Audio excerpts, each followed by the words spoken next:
Welcome to the Red Stories. Subscribe, like, I think it's not difficult for you. Thank you, thank you. I came back home after 6 weeks away and discovered that my wife got a tattoo with her friend's name on her neck. This friend is dying of cancer, and she wants us to pause our marriage, wait until everything is over, and then continue our life as if nothing happened. My wife of 4 years recently got a tattoo with her best friend, who has aggressive bone cancer. She didn't discuss it with me at all, just did it while I was away on a military training mission. On Monday morning, I came home and saw a tattoo on her neck with his name and a Pokemon. I haven't returned home since and have been sleeping in the barracks. Honestly, I'm thinking about filing for divorce. Am I wrong? Edit. A few of my neighbors said that she basically moved him into our house for the 6 weeks I was away on my training mission, and he left a few days before I returned. She refuses to even discuss it. All she says is that it has nothing to do with me. Update. Yesterday she was served divorce papers at our previous home. She thought it would be a good idea to involve both of our families without giving them any reason or context. She just told them I filed for divorce after I returned from my last training mission.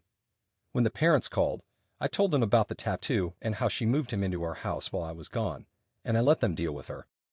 Some more info from the comments. When I first saw her, I asked her what she did. She said, "I got a Pokemon tattoo," and showed it to me.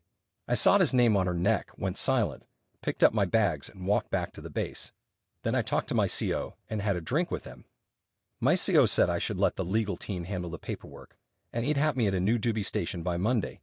He said no man could live with that level of disrespect, and I agree with him. It hurts that she turned me down last year when I suggested we get matching tattoos, and now she gets one with her Pokemon Go buddy. But it's not about the tattoo, it's about the complete disrespect. It's a constant reminder. Update. I got all my ducks in a row, as they say. I sat down and spoke with my future ex-wife. She honestly expected me to step aside and let her play house with her friend. Pause our marriage, wait until they're done, and then pick up like nothing happened. I can't live with her plan, so I'm getting divorced. I've already wasted nearly 6 years on her, and I'm not wasting any more of my life. I'll be at my new duty station by the end of June, with a fresh start, and I hope to put all of this behind me. More info from the comments. Regarding whether my wife tried to reconcile, she's been endlessly trying to communicate with me after failing to do so personally. She went to her parents and siblings, and when that didn't work, she started contacting friends and people in my unit. As for my unit, she's absolutely relentless, and it's always the same story. This is just temporary because her friend doesn't have much time left, and she insists I would do the same thing for a terminally ill friend. Regarding what her family says, at first her parents were upset with me because she only told them I left her out of the blue after returning from my training mission. I told them the truth about the tattoo with her friend's name and how she moved him into our house. Final update.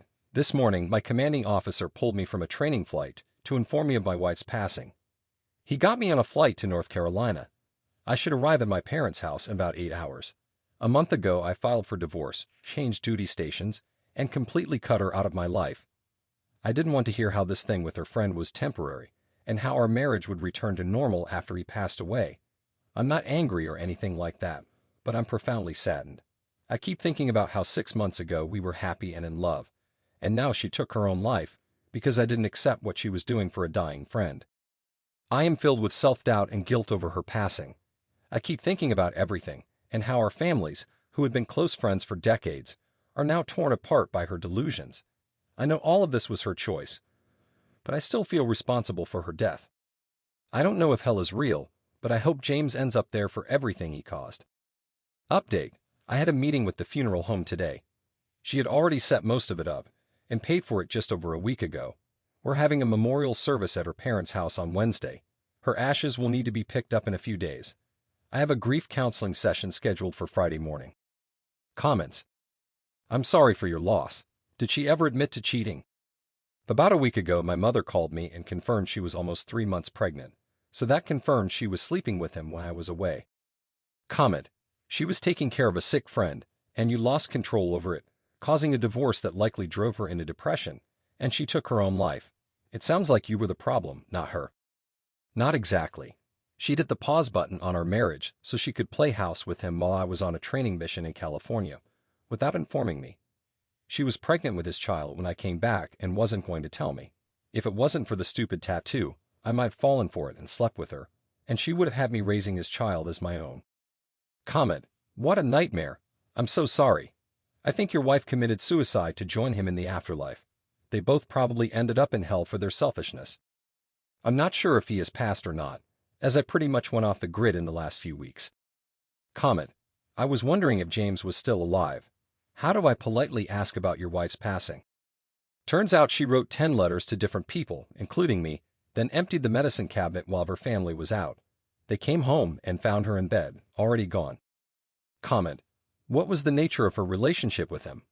Was she giving him palliative care, or were they having an affair? He was still active as of last week, still working at the card shop, so I'd say it was an affair. She was pregnant and not by me, so that answered the affair question. Looking back, the way she acted when I came back from training now makes sense. She knew what she had done and was trying to trick me into raising his child. Psychologist's opinion. This text reflects deep emotional turmoil related to betrayal, infidelity, and loss. The situation demonstrates how serious mistakes in relationships can lead to broken trust, emotional pain, and even tragic consequences. It's important to note that the problem here isn't only the wife's actions, but also how they were interpreted and perceived by the husband.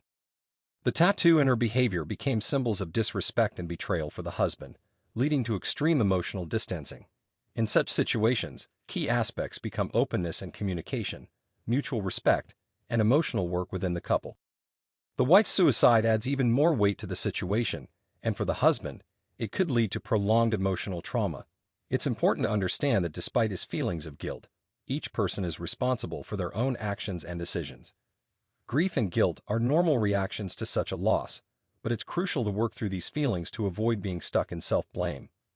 The husband should continue seeking help from professionals to cope with his emotions and find peace after this tragedy.